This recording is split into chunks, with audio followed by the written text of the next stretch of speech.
The French is like a proud woman who does not give her heart away easily. In order to master this difficult opening, it's not enough just to know a few variations. You have to put your heart and soul into it, to love it, and only in this way will you understand its mysteries. So said Lev Psakis, twice Soviet champion and great maestro of the opening. I think he was getting a bit carried away, but it is a really great opening, but rather difficult as well. But difficult not only for you, but your opponent too. If you know it and understand the opening well, you'll have a great advantage over your adversary. White plays the pawn to e4, and black plays e6, that denotes the French defence. White plays the pawn to d4, and black plays d5, establishing a strong point in the centre. First we'll be looking at e5, the advanced variation. Then I'll go on to look at a repertoire system against both knight c3 and knight d2, namely knight f6, and after e5 the unusual move knight e4, and after knight takes e4, d takes e4. In the second video in this series I'll be recommending separate systems against both 3 knight c3 and the Tarrasch 3 knight d2. Then in this first video I'll be looking at the exchange variation, e takes d5, e takes d5, and finally I finish up with the King's Indian attack, 2 d3. So first of all, the advanced variation. White plays the pawn forward to e5. Now this pawn formation is really typical of the French, and I think it's very important to have a closer look at this before we start looking into detailed variations. Every opening has its advantages and disadvantages. What you have to do is appreciate the strengths and weaknesses of your position and play accordingly. You have to imagine you're a barrister arguing a case. You have to take a view and back it. When you play the French, your greatest strength is your pawn structure, this pawn chain f7, e6 and d5. It's very difficult for white to break that down, and it gives your position great inner strength. Now I think your greatest disadvantage when you play the French is your lack of mobility. Let's look at this pawn on e5 here. It's preventing the knight coming to its most usual square, f6, so immediately you're slightly cramped. What you can do to offset this problem with mobility and space is hit out at white's centre. Now you have 2 pawn breaks in this position. c5, trying to attack white's pawn chain, and if white captures, well, you've broken down the pawn chain already, and you can recapture with the bishop, and the bishop finds a very nice square. If we can just go back, the other pawn break that you have in this position is to play f6, and if white captures that pawn, well, you have a choice of how to recapture, but immediately you can see that the knight finds its way to a decent square. The other thing that black can do to relieve his lack of mobility in this position is to exchange off pieces. Now, you've probably heard a lot about the bad black bishop in the French, the bad French bishop. It's this bishop on c8, which at the moment, it's absolutely right, is blocked in by the pawn on e6. It does not have a lot of mobility. Now, there are various things you can do about that. You can sit and suffer and hope that it'll come out eventually, or you can try and exchange it off by playing b6 and bishop a6, and by exchanging off the bishop for white's potentially very strong attacking piece on f1, well, you've achieved something there. Or alternatively, if I can just put the pieces back, this bishop can be manoeuvred to a superb diagonal, as I'll reveal later on, and this piece can actually win you the game sometimes. First, I'd like to modestly show you one of my own games in this line, which demonstrates some of the most important strategies that you can play.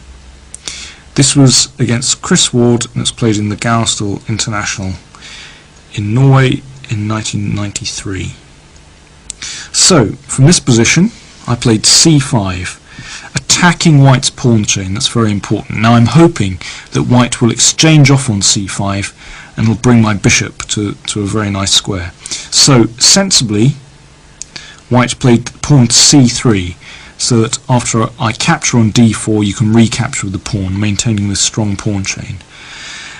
But I played the knight out to c6. Now that's increasing the pressure on both d4 and e5, as well as just bringing a piece out.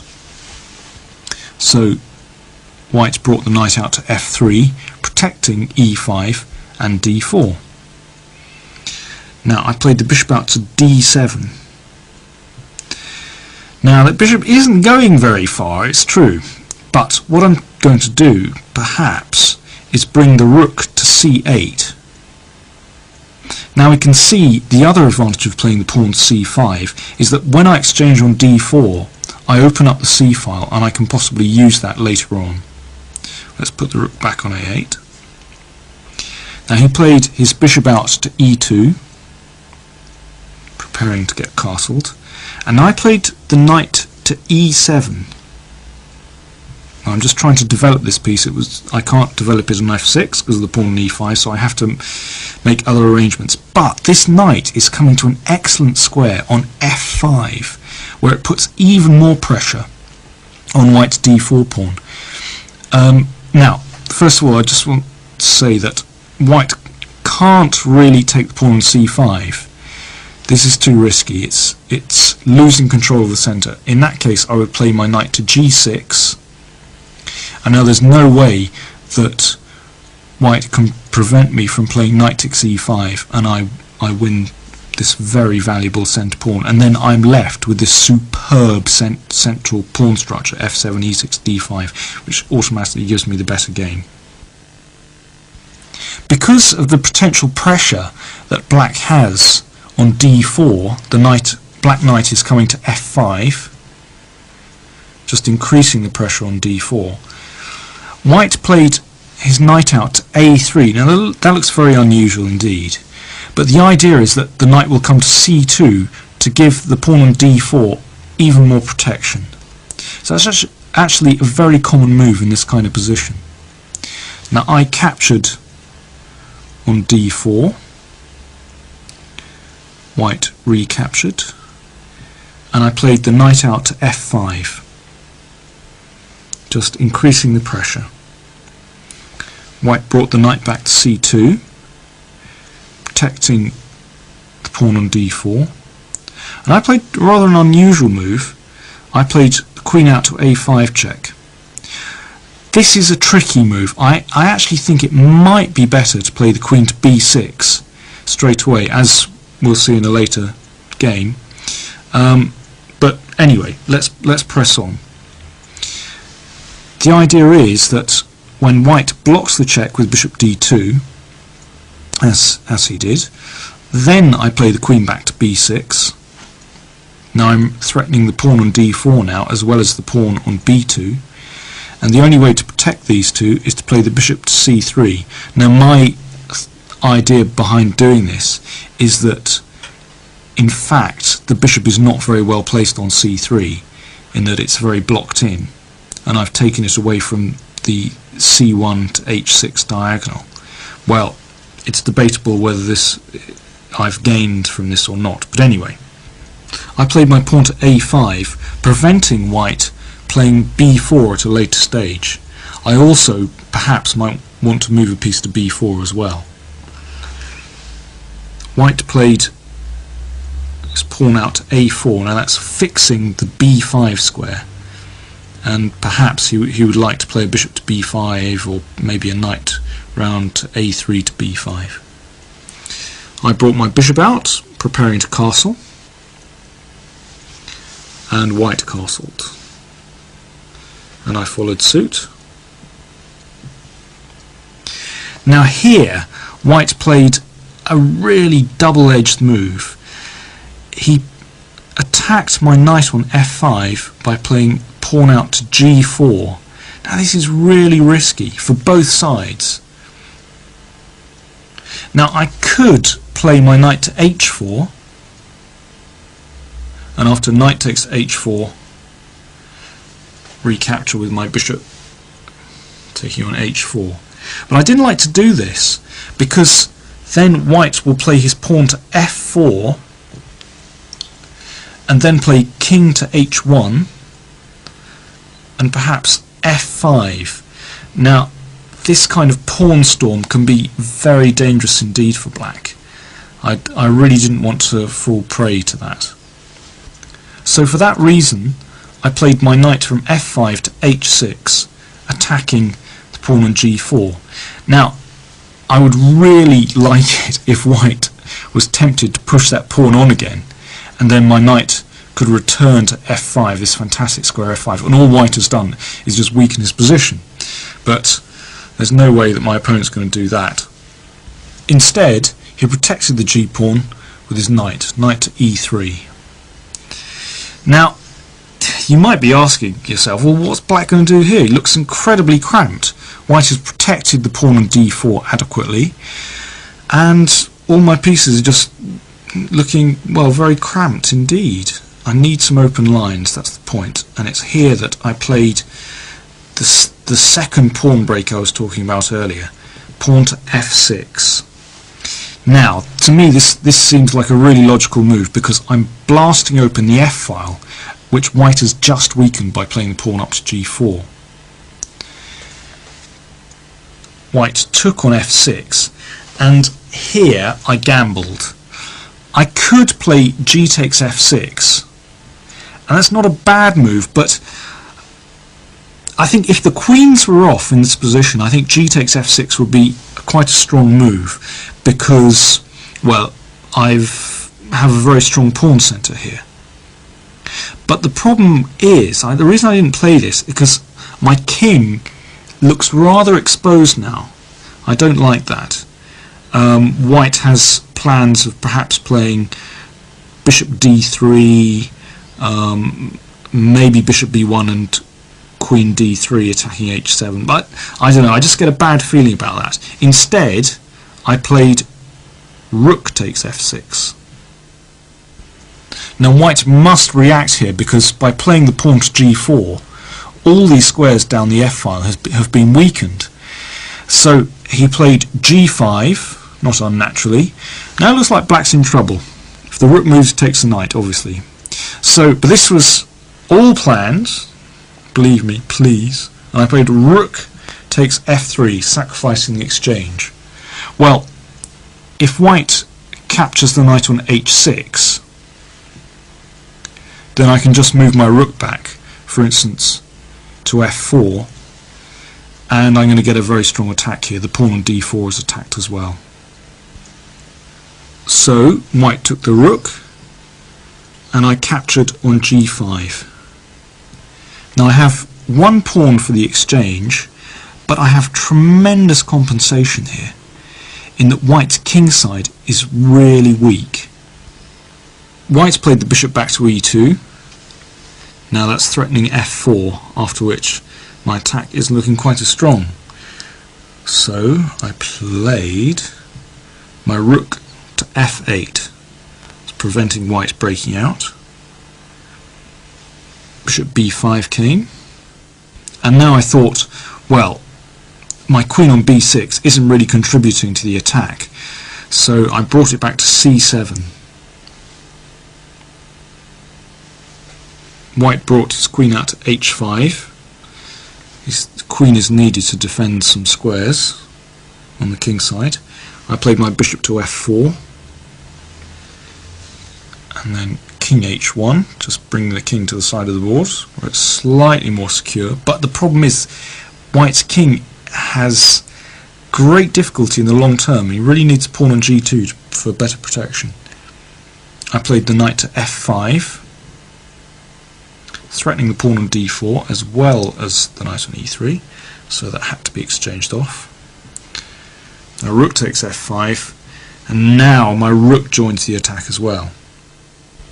The queen now has to retreat to e2, because if, for instance, queen h4, trying to keep hold of the pawn on h2, then I can simply move my rook back to f6 and then to h6, and that's the end of the game.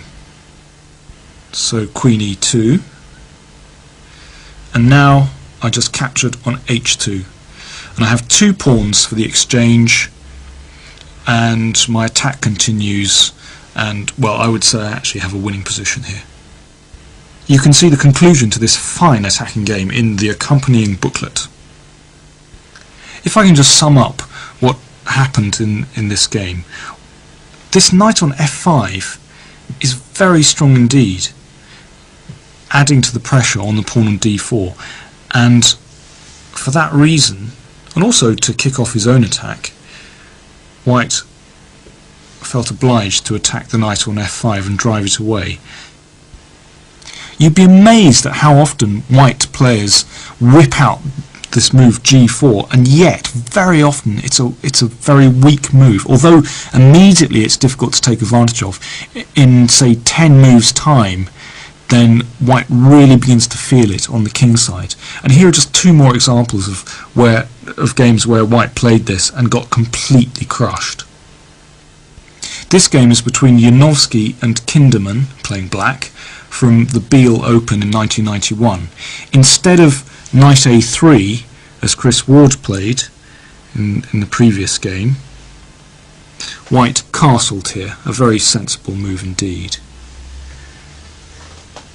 Kinderman brought his rook to the c-file, so that when it opens he can get pressure down there, and then White brought the knight out to a3.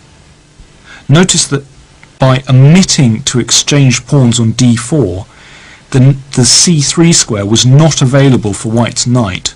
So that's one reason why Black maintained the tension in this position.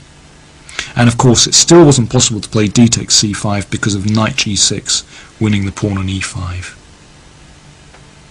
So only after the knight came to a3 did Black capture on d4, and White recaptured.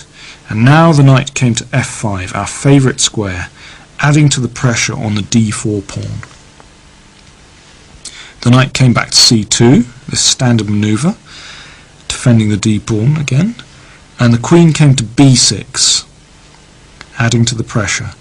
Yes, not just the pressure on d4, but the pawn on b2 as well, so that now White can't play, for instance, bishop f4 because of queen takes b2. The queen came out to d3, and Black played pawn to a6.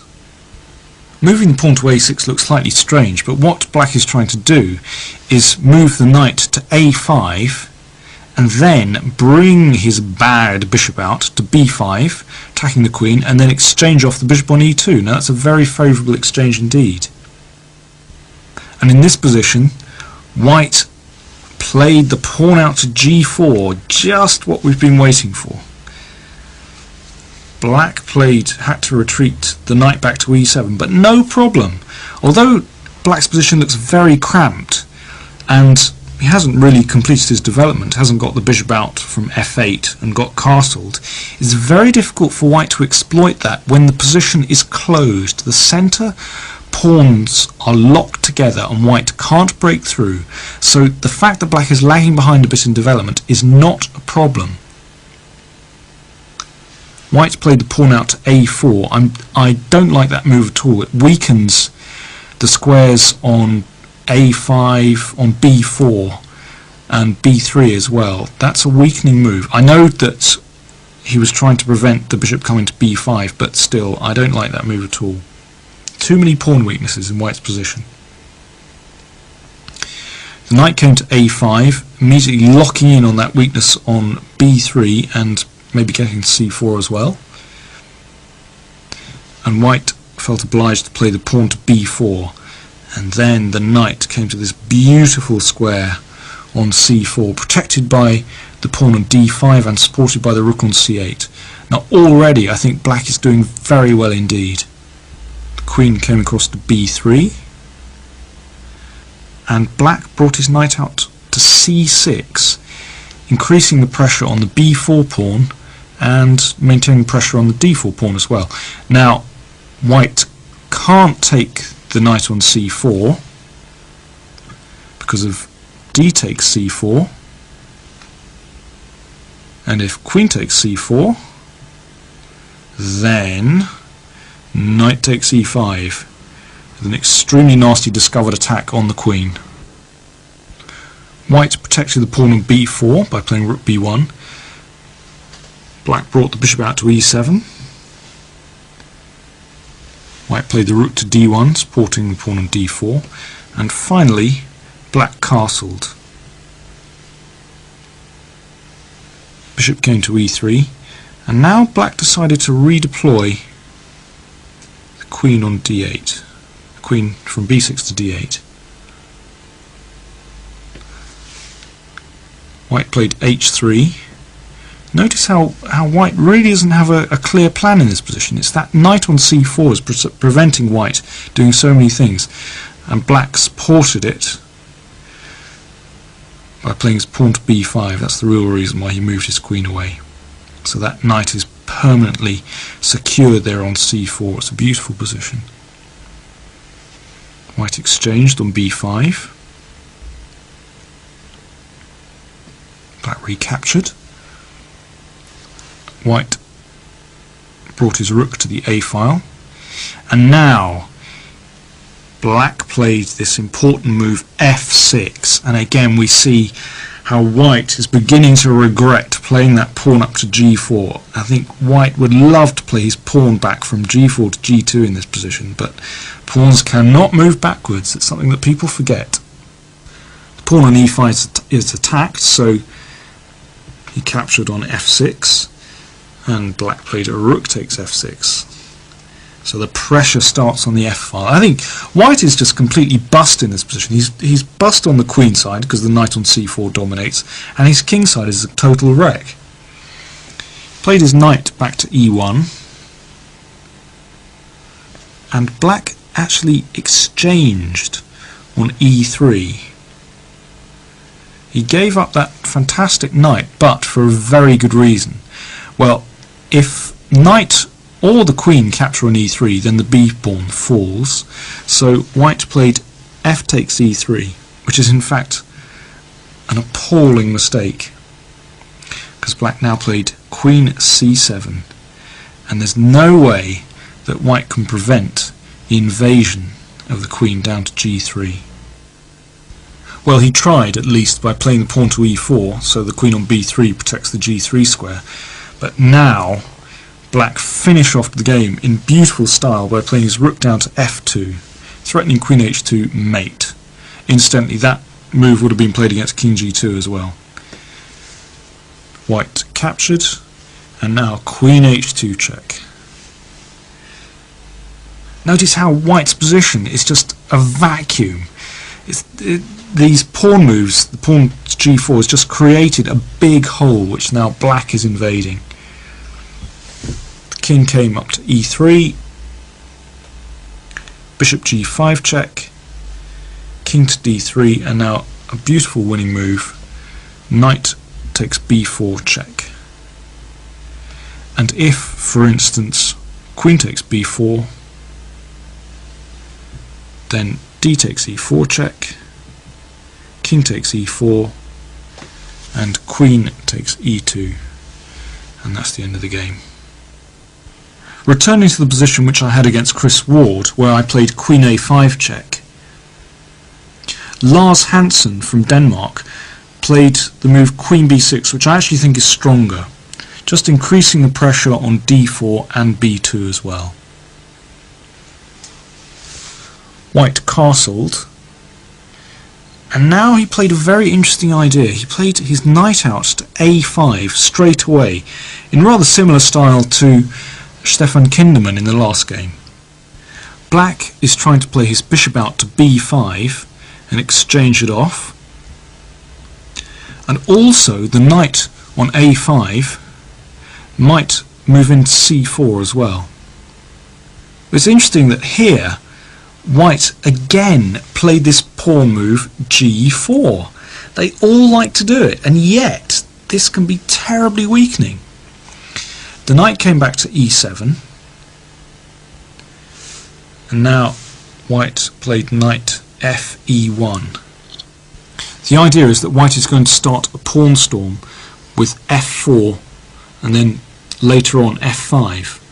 But this is also very weakening indeed. White has one less pawn in front of his king, and somehow it's so slow I just can't believe it's going to work. Black continued with his plan of exchanging off the bishop with bishop to b5, an excellent move. And white blocked that with the knight. And now black played an excellent move. He moved his pawn up to h5. Now we can see that by delaying castling, black has actually benefited because his rook is still on the h-file. Now, the reason black played this is that when white takes, then black will have secured the f5 square again for the knight, and also it will have prevented white's pawn storm f4, f5. It's a superb move. White actually felt the need to attack the knight on a5 by playing the pawn to b4. Now again, I'm not sure about this move. I think it just weakens the squares too much. The square on c4 in particular, and down the c-file. Now instead of playing the knight into c4, which would allow the pawn to a4, attacking the bishop, and that's rather a bit nasty, it would have to retreat. Not the end of the world, but it's better if black plays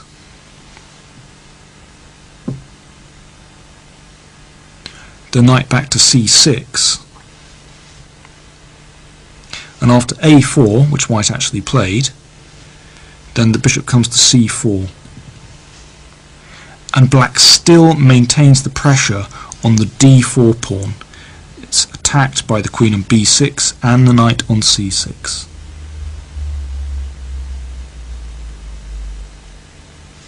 White pushed on, attacking the queen, and it retreats to c7, so there's not so much pressure on d4 now.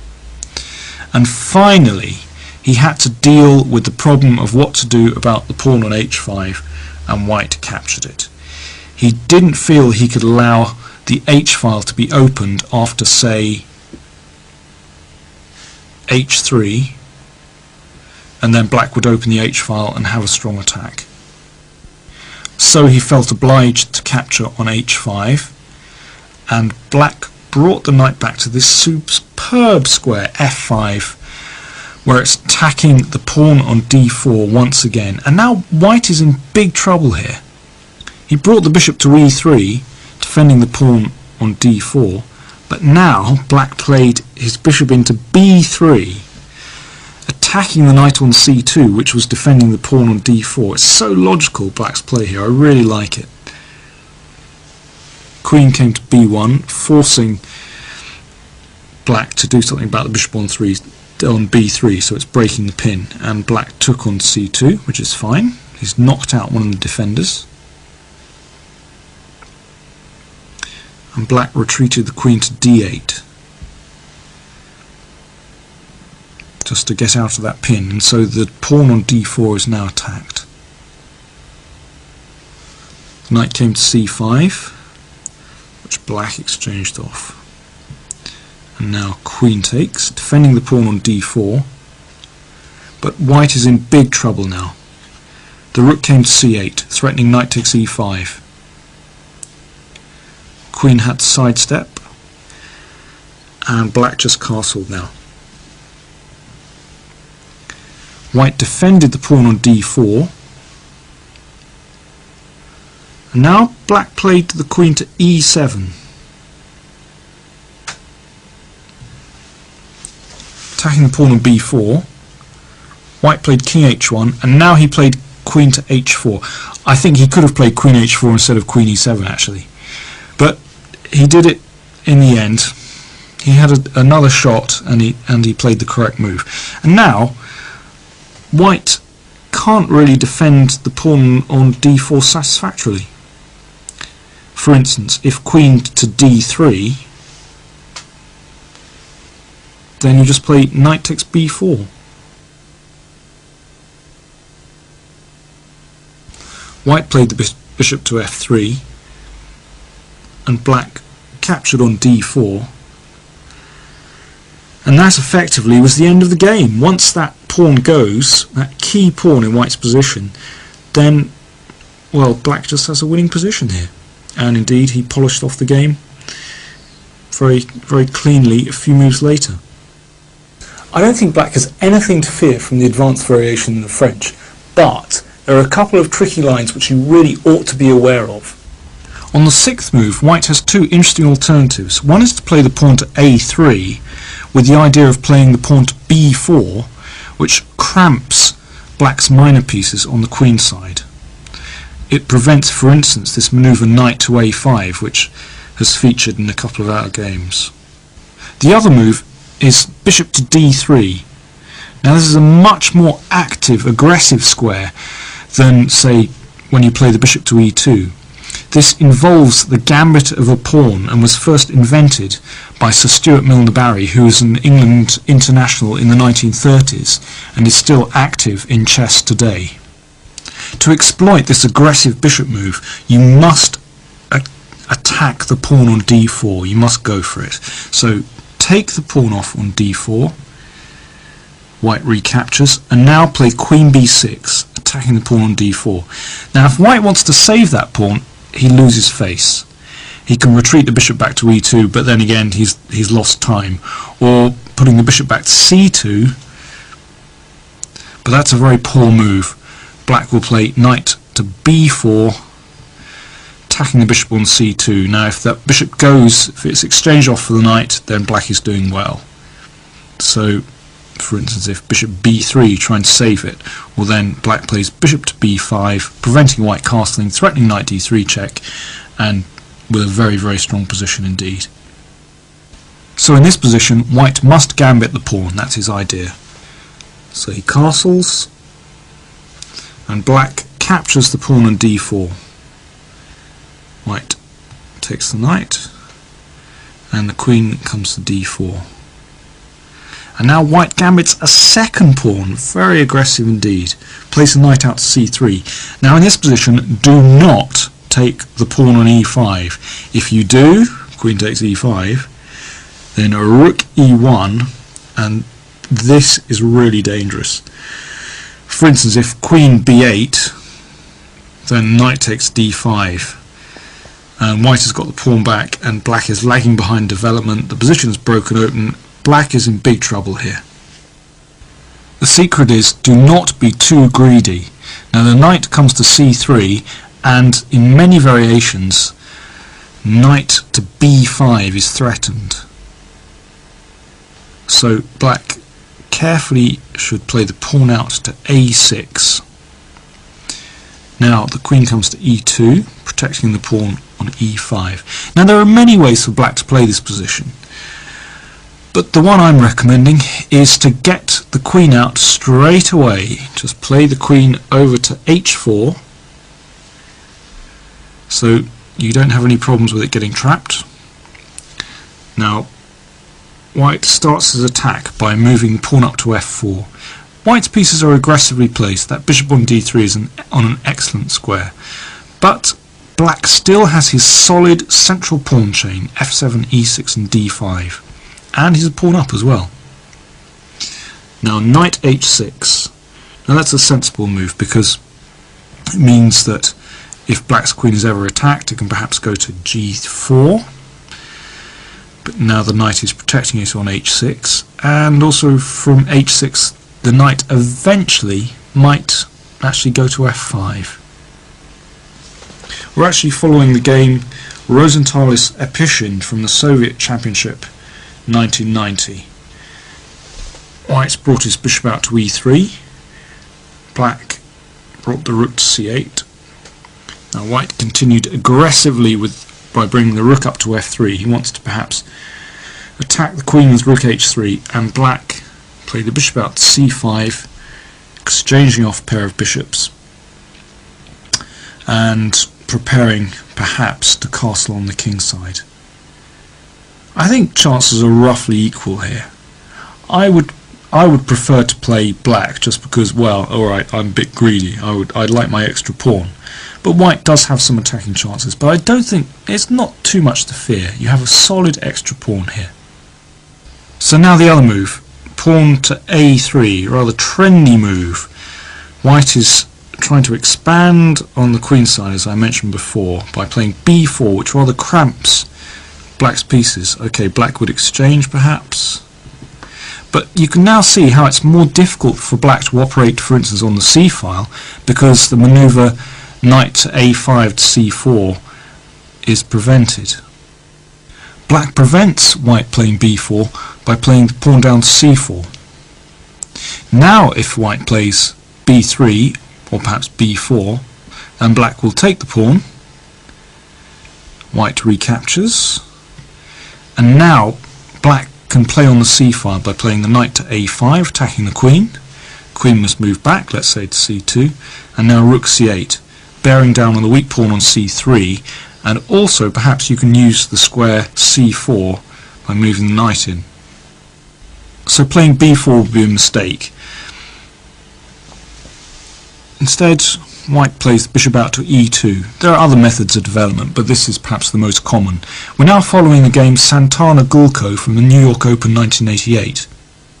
Gulko played the queen out to b6, which demonstrates one of the weaknesses in white's position, namely the square on b3. Later on, black might be able to play the knight to a5, and then into that weakened square. That's one idea.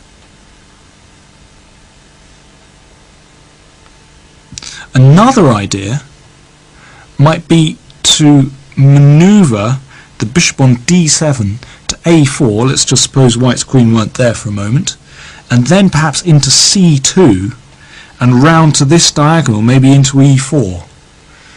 Well, okay, that's, you might say, in your dreams, but occasionally it might happen. It's worth being aware of that this bishop can actually come out to a very useful diagonal. Okay, let's go back. White castled, and black chipped away at white's pawn chain straight away by playing the pawn out to f6. That's an excellent move. If white leaves that, then black will be able to capture on e5, and if white recaptures, then he could bring the bishop out to c5 and start building superb pressure down the f-file. Just imagine if black will be able to play knight e7 and then castle on the king side. Everything's now bearing down on f2. Also, the white pawn on e5 is weak, so all you need to do is play the knight to g6, and, well, the e5 pawn is very weak. Well, that's obviously strategically almost a winning position for black, actually. Yeah, especially when you have about 8 moves in a row, but that's beside the point. So in view of that, white captured on f6. And black recaptured with the pawn. In this situation, by far the best move. Remember that black hasn't committed his king yet.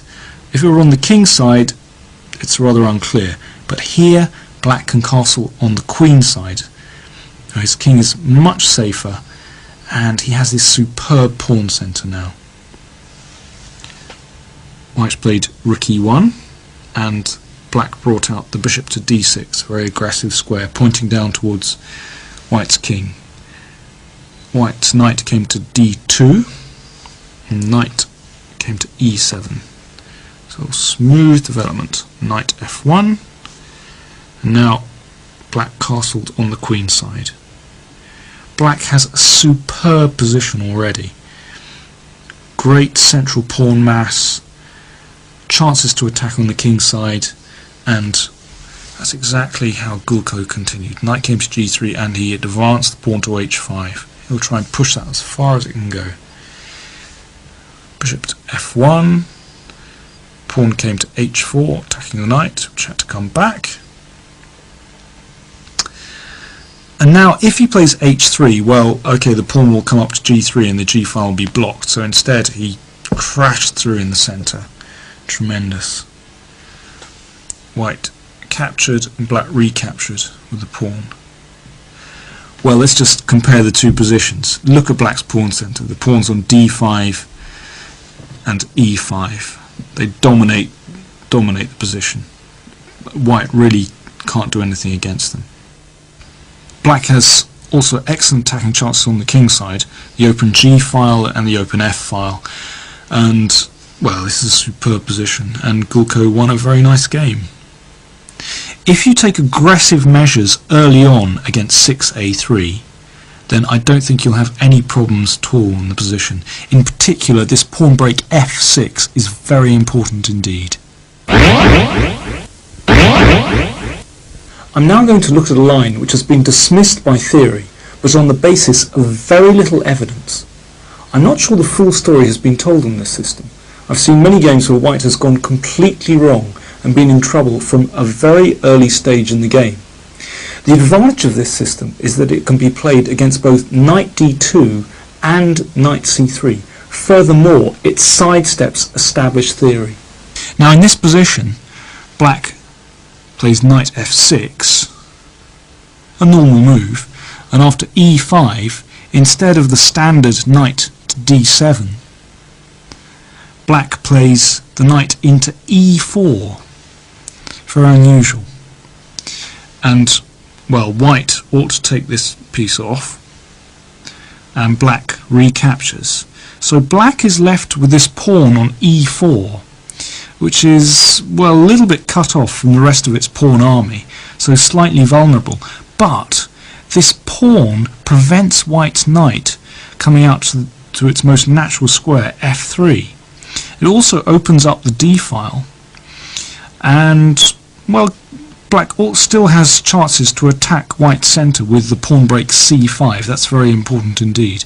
And because the d file has been opened, then there's more pressure against white's centre. Naturally, you can arrive at this same position if white plays 3 knight d2 instead of knight c3. Knight f6, e5, and then knight e4. Knight takes e4, d takes e4, and it's exactly the same position. I was first drawn to this system having seen some games from a certain Mr. Conker from Poland. He's discovered some amazing ideas in this opening, being really creative. The first game I'd like to show is one of his games against Mr. Kruj. And the game went bishop e3. Now that seems like a sensible idea because it's bolstering the centre, and also white is preparing to play queen to g4 now that the d pawn is protected, and then queen takes e4. There's nothing to prevent that. So already white has a serious threat in this position of queen g4. In this case, black must react immediately. He must get some counterplay, and for that reason Mr. Conker's favourite move, c5, hitting out at white's centre. Now if queen g4, then you just take on d4. Here white must give up the centre, because if he tries to support the pawn on d4 with c3, then black plays c takes d4, and now if c takes d4, then bishop b4 check is very unpleasant indeed. For if bishop d2, then queen takes d4, and black is winning. If instead bishop takes d4, then knight c6 maintains the pressure on white's centre, and white has to give up one of the bishops here. In fact, probably the best move is bishop b5, bishop d7, and then bishop takes c6. But after bishop takes c6, I would prefer black's position, because you have the two bishops, the pawn on e4 isn't in any danger, and this white squared bishop here is potentially a game-winning piece because it has no opponent.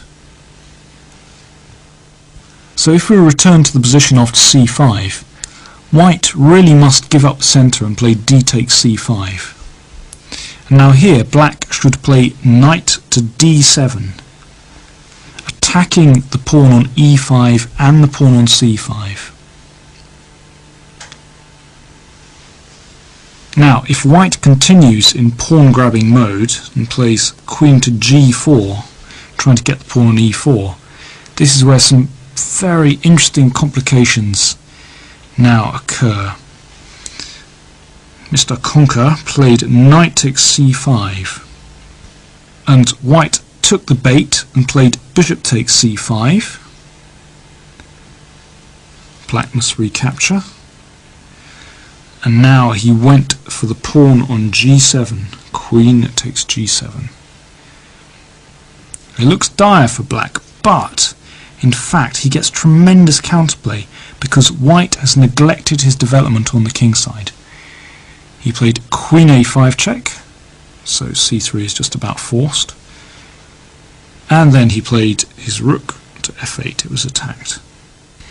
Now here it seems like white wins piece by playing b4, but that would lead to immediate disaster after bishop takes b4, c takes b4, queen takes b4 check, and now if king d1, then queen d4 picks up the rook in the corner, or king e2, queen b2 check also picks up the rook on a1. In the meantime, black is threatening to develop his pieces by playing bishop d7 and castle queenside, and white is lagging behind in development quite seriously here. Mr. Conqueror's opponent played queen takes h7, pure greed, and after bishop a3, really unusual move, he found himself in a spot of trouble. If b takes a3, then queen takes c3 check picks up the rook. So white had to play rook b1, and now comes queen takes e5, capturing that all-important central pawn. Now black has this lovely central pawn mass, which, backed up by the bishops, I think gives black the advantage. Even though he's a pawn down, I much prefer black's position. If at this point white captures the bishop on a3, then after queen takes c3 check, white's king is still far too dangerously exposed. So white played queen to h6, so that after b takes a3, queen takes c3 check, the queen can now return to d2 defending. So black dropped the bishop back to e7. Now white thought he'd better develop a few pieces, so he played knight h3, and then came bishop d7. So black is preparing to castle queenside. Queen came to f4, and black wisely declined the queen exchange, because white's king is still in a little bit of trouble. So he's now threatening the pawn down on a2, and white played b3. And black seized upon this and attacked the weakness that had been created on c3. So the queen came back to d2 to defend it, and defending the pawn on a2, and black castled, gaining even more time on white's queen, because there's some kind of discovered attack will soon occur. White brought the pawn up, attacking the queen, which came to a4. Bishop came to c4. And now black played e5, opening up the line of the bishop on d7 down towards the knight on h3, so a deadly discovered attack now threatened. So the queen had to move out of the way, queen e3, and the queen came back to c6, bishop e2,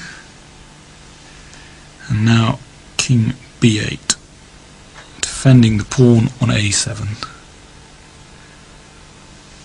Rook d1, queen to g6.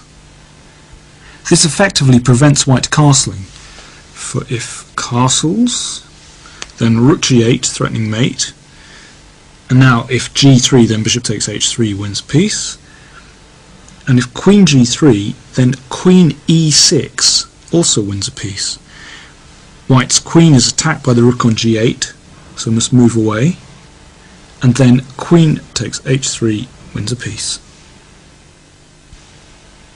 So in order to protect the pawn on g2, white played queen g3, And then black brought the queen back to e6. Now white still can't castle here because of rook g8, and when white moves the queen, queen e3, then queen takes h3. We've actually transposed back into the previous line.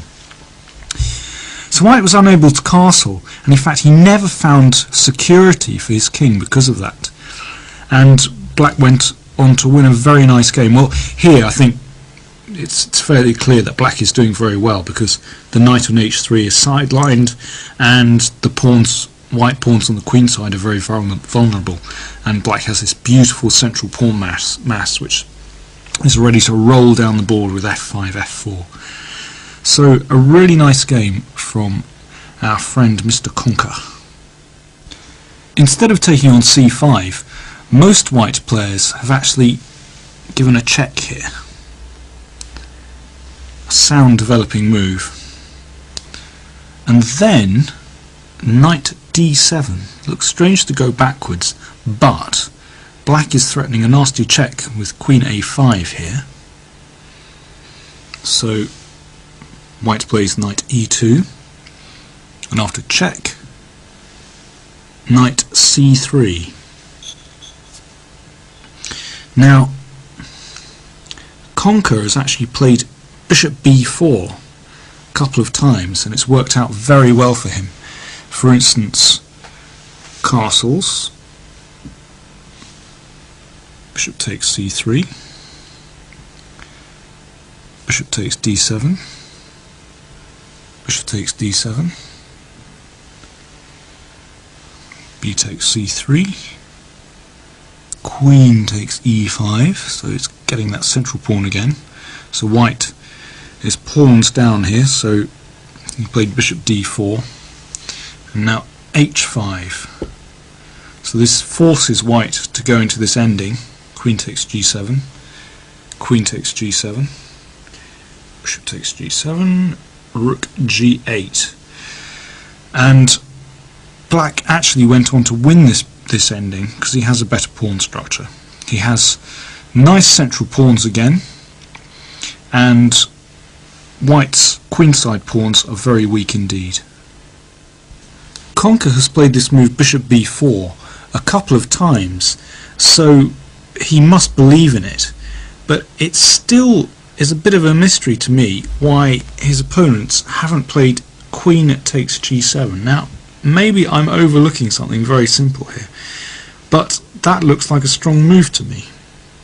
It is very complicated indeed. Perhaps let me just give you a couple of sample variations. Well, bishop takes c3 check is the obvious move. B takes c3. Now queen takes c3. The king's in check and the rook on a1 attacked as well, so the obvious move looks like king e2. And now if queen takes c2 check, then bishop d2. Now at this point black has run out of checks, so he has to do something about his rook on h8. So rook f8.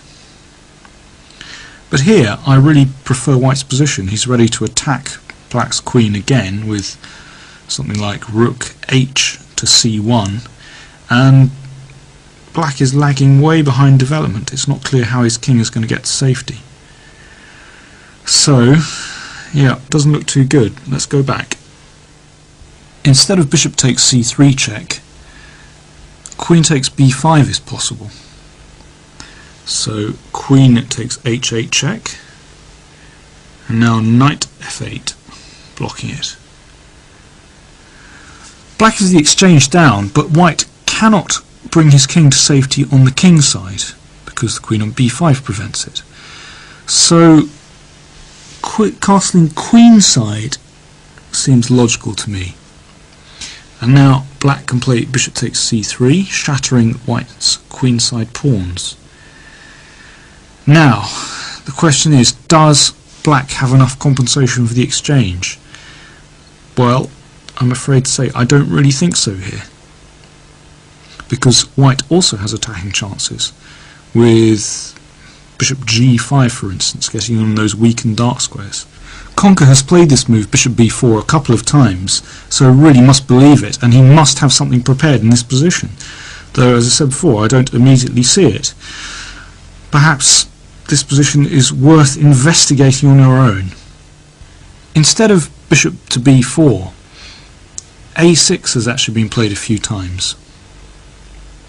And now one game has gone bishop a4, and then black played queen takes e5, grabbing an extra pawn, and many games have gone bishop takes d7 check, bishop takes d7. Now there's a beautiful trap in this position. The most natural move on the board for white seems to be queen takes e4, grabbing a pawn and defending the e-pawn at the same time. But then black plays bishop c6.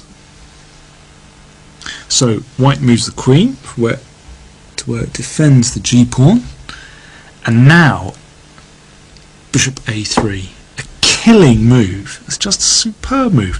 So it's exactly the same theme as we saw in the first game. If the bishop is taken, then queen takes c3 check. So king e2, but now the white king gets pushed around all over the place. For instance, black could start with queen takes c2 check. Looks very nasty indeed. White could play bishop c1 here. It's a bit of a grovelling retreat. But then black plays queen takes e5. Now probably the best move is queen e2. And in this way it's just about possible for white to avoid losing material. Actually, I think black's best here would just be to retreat the bishop. Play bishop d6. And with two bishops and a very sound position, I think black is clearly better.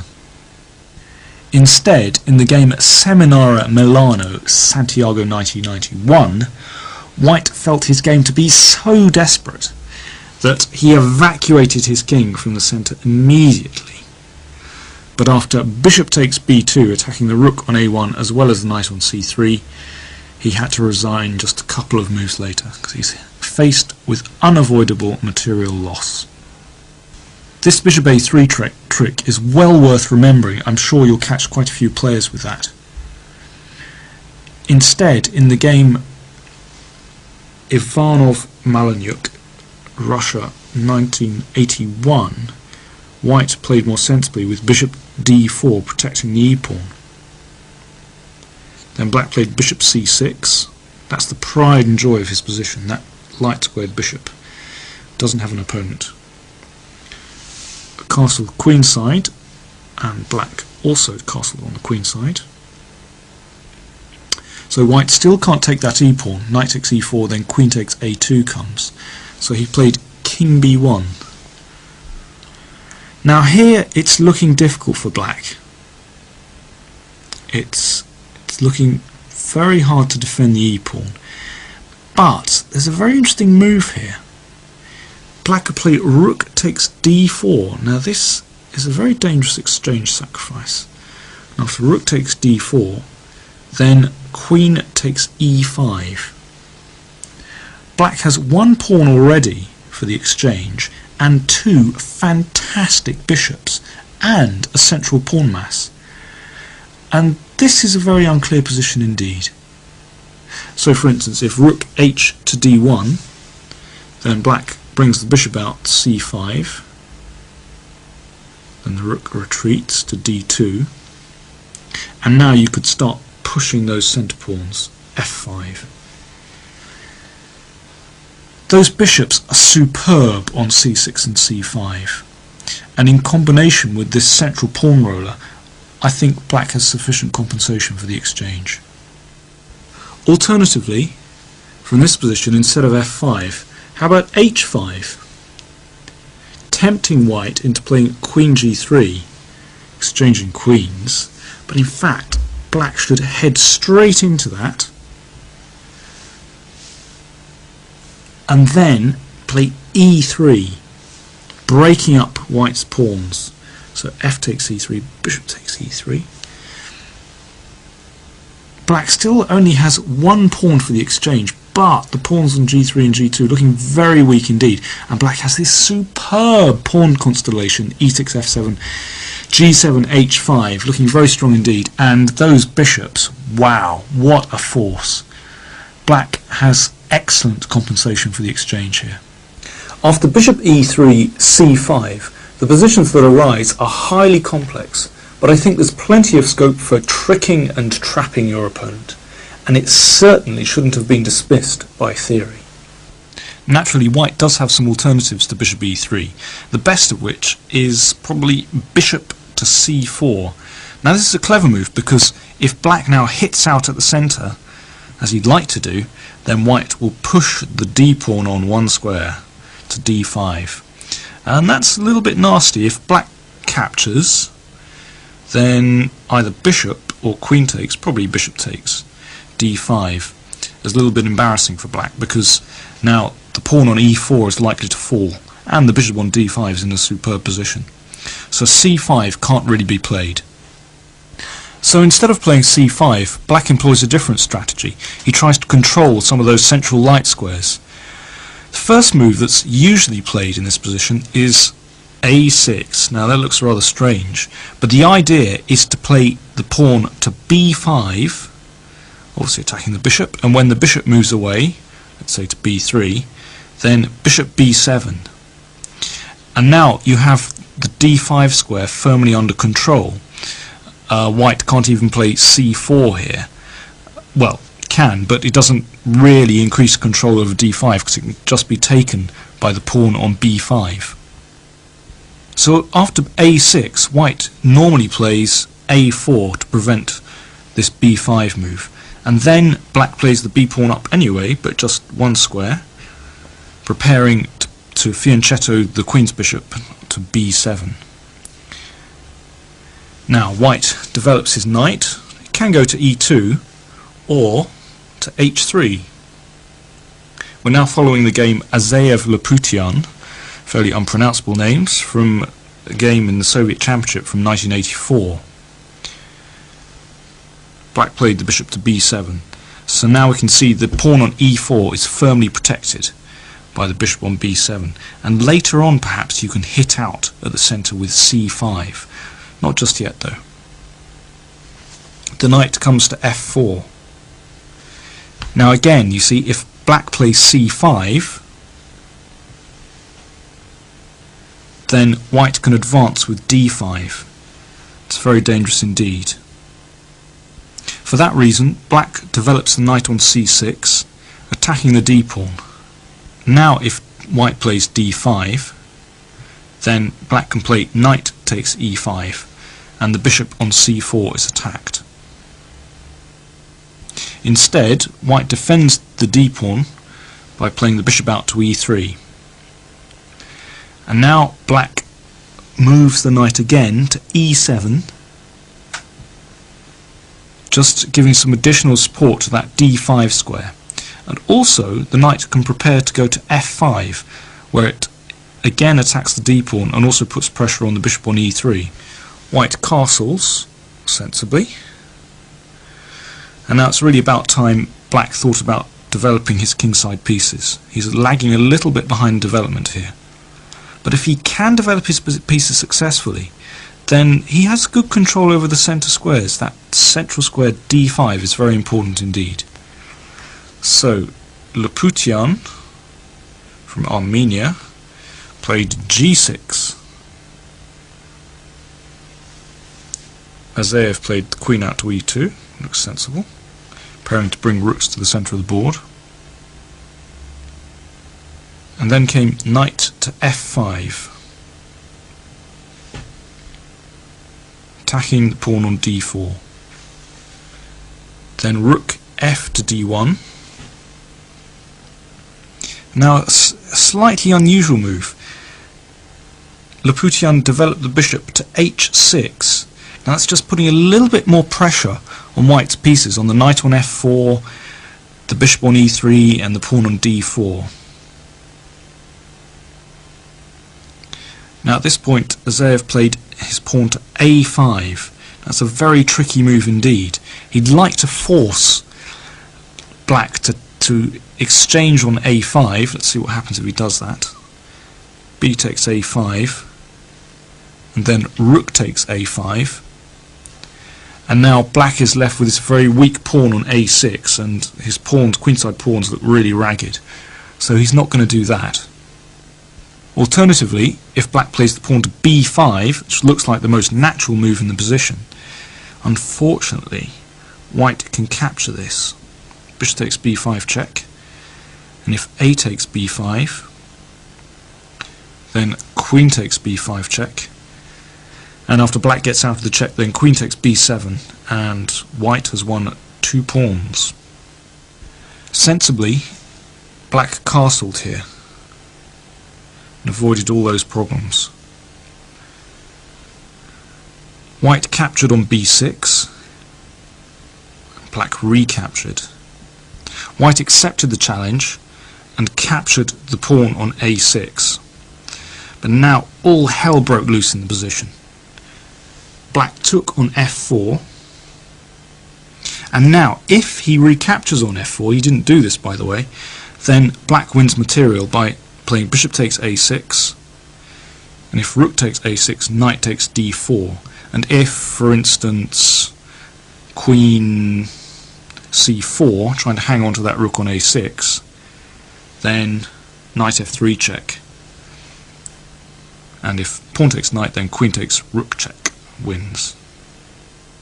So instead, white captured on b7, but after the rather surprising knight takes d4, that's a wonderful blow, black was already getting the better of things, because if bishop takes knight, then rook takes a1, and if rook takes a1, then queen takes d4, and the pawns on b2 and e5 are both hanging, and the position's already a little bit better for black. After knight takes d4, white played queen to c4, but black got the advantage by playing rook takes a1, rook takes a1, and now bishop takes e5, and he eventually went on to win this game in very fine style, as you'll see in the accompanying booklet. It's true that black rather had to contort himself in that game, but actually I think Laputien's plan was correct. He controlled those central squares very well indeed. In particular, I think the bishop on b7 is an excellent piece. In contrast to many variations of the French, this bishop is playing a really active role here, controlling d5 and also protecting the pawn on e4. And I've seen a few games where that bishop really comes into its own on b7. Another move which has been played a few times is knight on g1 to e2. It's a very direct idea, simply with the idea of playing knight g3 and coming around to take the pawn on e4. So it's essential that black hits out immediately at white's centre. And we come back to that move c5, very natural move indeed, so that if white plays d takes c5, then you can simply trade queens on d1, capture on c5, and black has a tremendous position. In view of that, white really ought to support the centre by playing the pawn to c3, but black can increase the pressure by playing knight c6, and now we can see how awkward that knight is looking on e2, because it's not going to run round to g3 and take the e-pawn very quickly because of the pressure on d4, and white is already on the defensive. Bishop e3 is a sensible move for white here, but then black captures on d4. White must recapture with the pawn in order to keep protecting e5. And now black can give a check on b4. And after knight c3, then queen a5. And white is already under some pressure here. There's one more possibility which you need to be aware of when playing this line. If we can go right back to the beginning. White plays the knight out to d2. Black plays the knight to f6, and after e5, knight to e4. Now we've been looking at variations where white captures the knight on e4. But instead of that, white can play a very sensible move, bishop d3, which really forces black to capture white's knight on d2, and then white recaptures, bishop takes d2. Now, in most theoretical works, this position is usually given as being slightly better for white, but I don't really agree with that. I think black is fine after c5. White has two ways to play this position.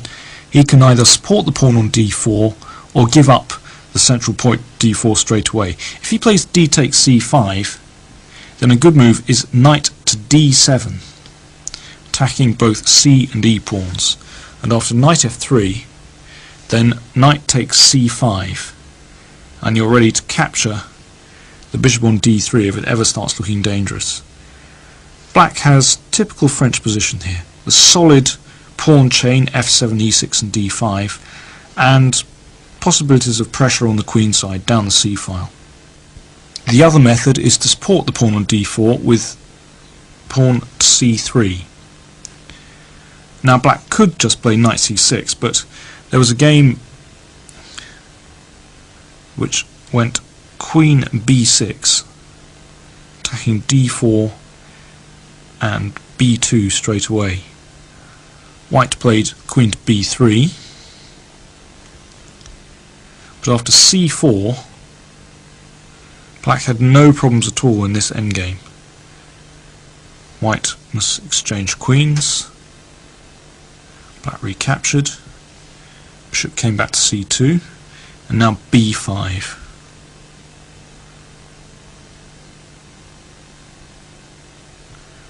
White played a3 to try and prevent the advance, but black just went on anyway. There's a pin on the a file, so the pawn can't be captured by the pawn on a3, so white played c takes b4, but after knight c6, attacking the pawn on d4, white defended it by knight f3, black simply captured on b4 anyway, again exploiting this pin on the a file.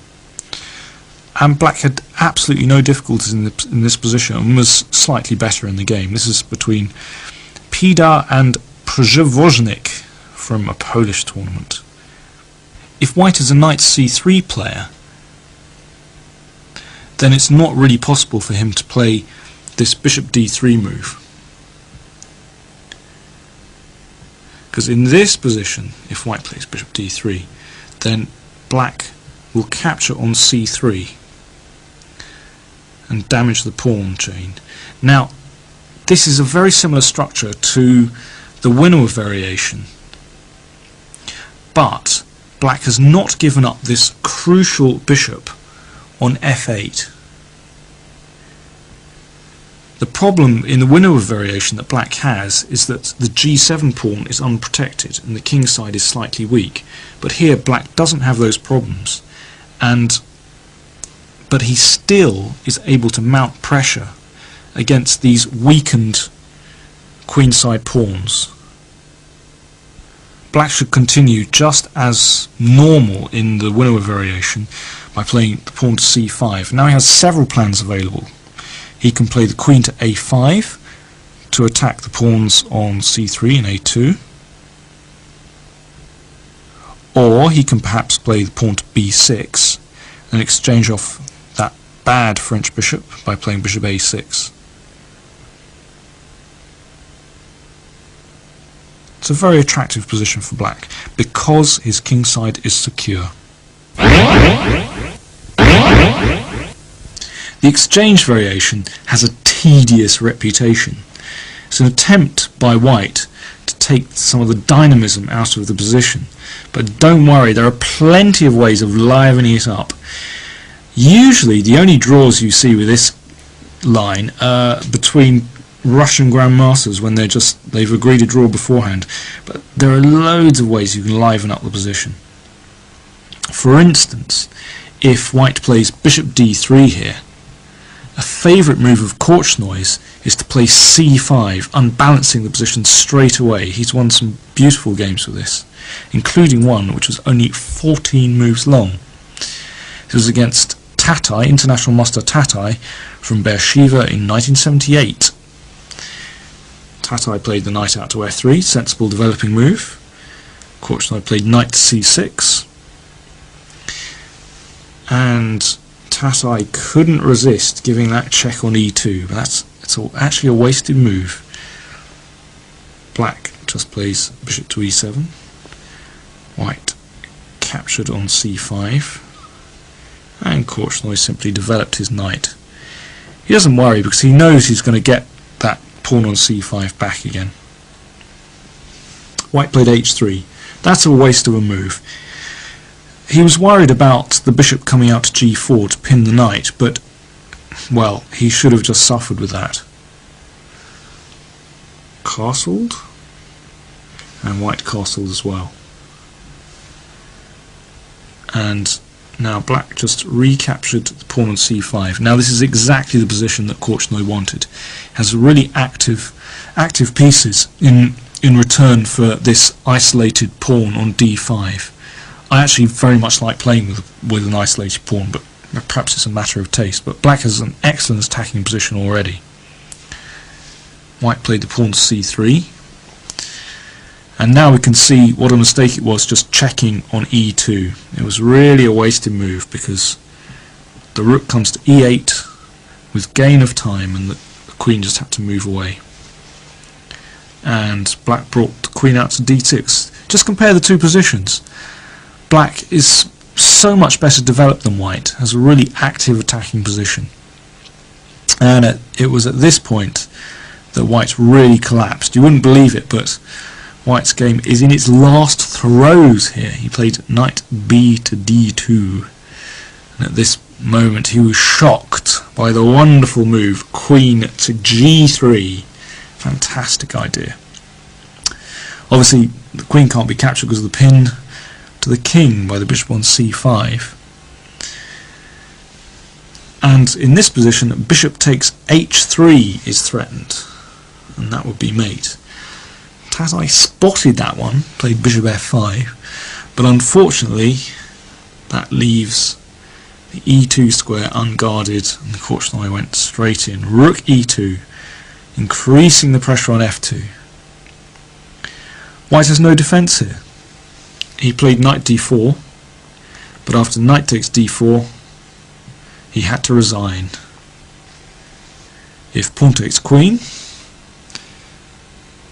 then knight takes c2 check, and that wins the house. Or if pawn takes knight, then just bishop takes d4, and again there's nothing to prevent black crashing through on f2, and that's the end of the game. When white plays the exchange variation, he can employ various setups, but in each case black must use the fact that he has the second move, and so can react to white's play to unbalance the position. I've given several games illustrating this in the accompanying booklet. A more popular attempt to avoid black's main systems against the French is to play the pawn out to d3 and play the so-called King's Indian attack. This was a great favourite of the former world champion Bobby Fischer. Now white's main idea is that after d5 he wants to eventually put this pawn on e5 and use it as a spearhead for his attack.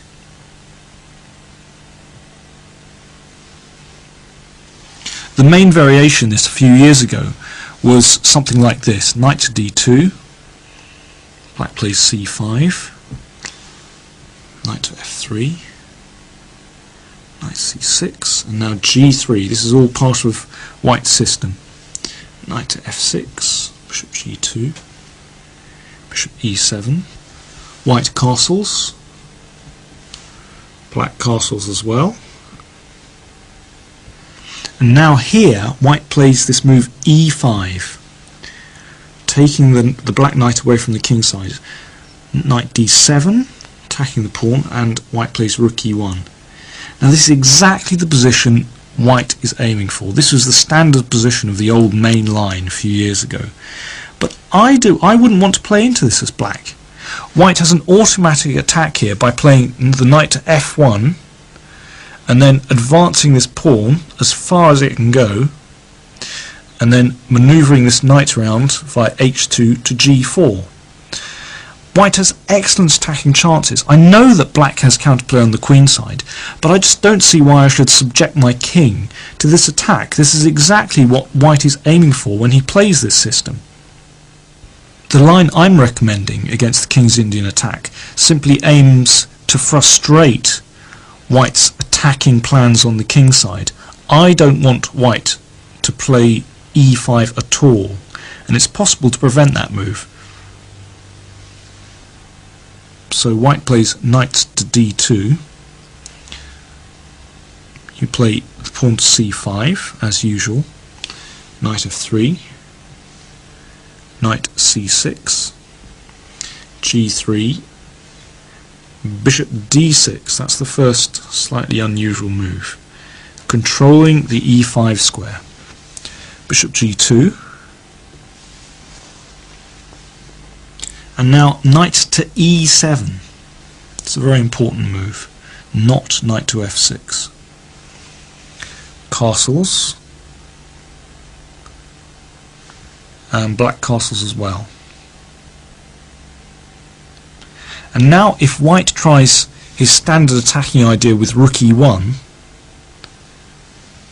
threatening e5, then this can simply be prevented by playing the queen to c7. And if now queen to e2, again preparing this e5 move, then you stop it completely by playing pawn to f6.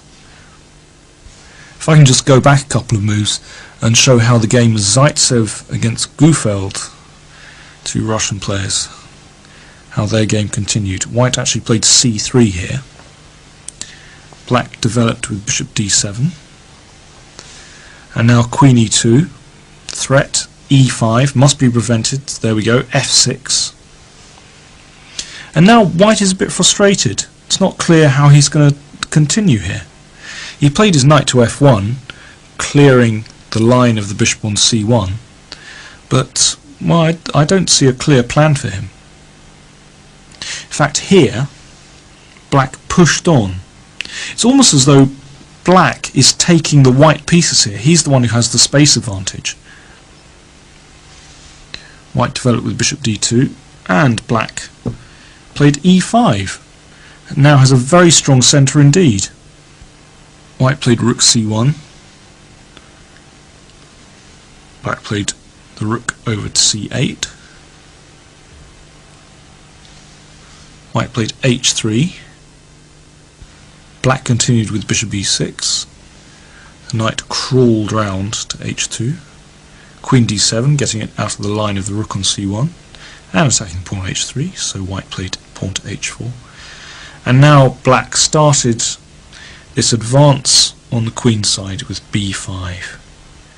He has an excellent position. His plan is to use his space advantage to eventually infiltrate on the queen side. Notice how white's play on the king side has really come to nothing, while black really dominates on the other side of the board. Fischer, playing white, once had to face this system, and he played much more aggressively than in the example I just gave.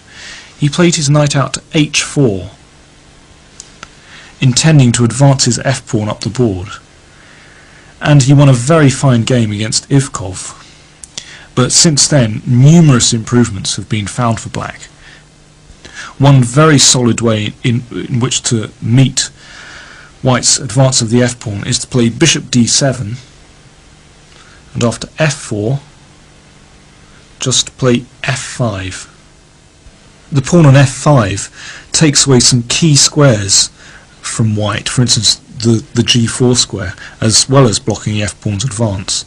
Now white has a slight problem here of what to do about the pawn on e4. Should he leave it there, push it on, capture on d5? None of them are really that great. For instance, if white plays e5, then the bishop just retreats. Now the centre's blocked and black has a free hand to advance on the queen side. Or if pawn takes d5, black just recaptures, and again doesn't have any real problems here. There was a game, Harding-Penrose, from 1972 where white played b3, trying to develop his bishop on the long diagonal. That bishop on c1 is rather blocked in by pawn on f4 and the knight on d2. Black played b5. White now captured on f5. Black recaptured. Now bishop b2. Now black played queen b6. I think black has a tremendous space advantage here, which he went on to use very successfully. Played rook a to e8. Now this is important because that weak square on e3 black is going to try and get into. Queen h5. White still has some attacking ambitions, but really then they're going to come to nothing. Knight b4, attacking c2. Knight df3, and now that's very important. Black has d4 blocking that bishop on b2. Now once that's blocked out of the attack, then really it's going to be very difficult for white. Rook f2. Black played knight e to d5, threatening to move the knight into e3. From there it hits the bishop on g2, the pawn on c2, and white is in big trouble. My advice is steer clear of the old main line. Play this system and you will get all the counterplay on the queen side without allowing yourself to fall prey to an attack on the king side. In this video I've advocated a complete repertoire against e4. The French is a strategically sound opening, and even at the highest level white often overpresses and is punished. If you're feeling adventurous, then I definitely recommend you give Mr. Conker's knight e4 a try. It leads into uncharted territory and is an excellent surprise weapon. Good luck.